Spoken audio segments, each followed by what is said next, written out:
ਬਾਬਾ ਜੀ ਤਾਜਦੀਨ ਸਾਹਿਬ ਜੀ, ਬਾਬਾ ਤਾਜਦੀਨ ਸਾਹਿਬ।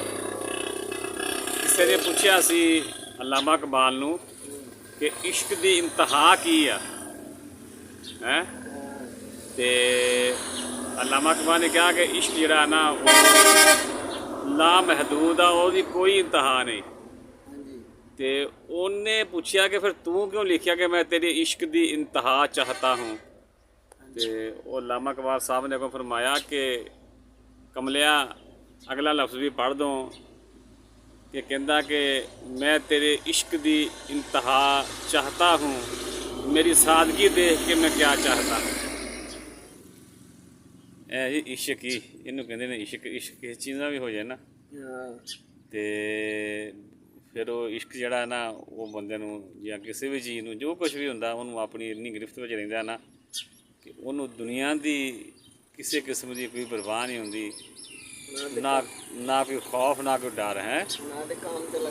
हुण उन्होंने इश्क आ के वो तस्वीर शीशे दे विच आ रही है ते वो अपनी तस्वीर दे नाल ही जिहड़ा ना वो खलवार कंडिया ਉਹਨੂੰ ਚੂਹੀਆਂ ਮਾਰਦਾ, ਉਹਦੇ ਨਾਲ ਪਤਾ ਨਹੀਂ ਹੁਣ ਉਹਨੂੰ ਸੋਹਣਾ ਲੱਗਦਾ ਆਪਣੇ ਆਪ ਨੂੰ ਤਾਂ ਇੱਦਾਂ ਕਰ ਰਿਹਾ ਕਿ ਜਾਂ ਉਹਨੂੰ ਆਪਣੇ ਮੱਦੇ ਮੁਕਾਬਲ ਦੇਖ ਕੇ ਤੇ ਤਾਂ ਉਹਦੇ ਨਾਲ ਕਰ ਰਿਹਾ। ਬਹਰਹਾਲ ਜੀ ਜਨੂਨ ਇਹਨੂੰ ਕਹਿੰਦੇ ਆ ਜੀ। ਹੈ ਅਸੀਂ ਲਾਗੇ ਬੈਠੇ ਹਾਂ, ਬਿਲਕੁਲ ਉਹਨੂੰ ਕਿਸੇ ਕਿਸਮ ਦੀ ਹੋਸ਼ ਨਹੀਂ ਹੈਗੀ।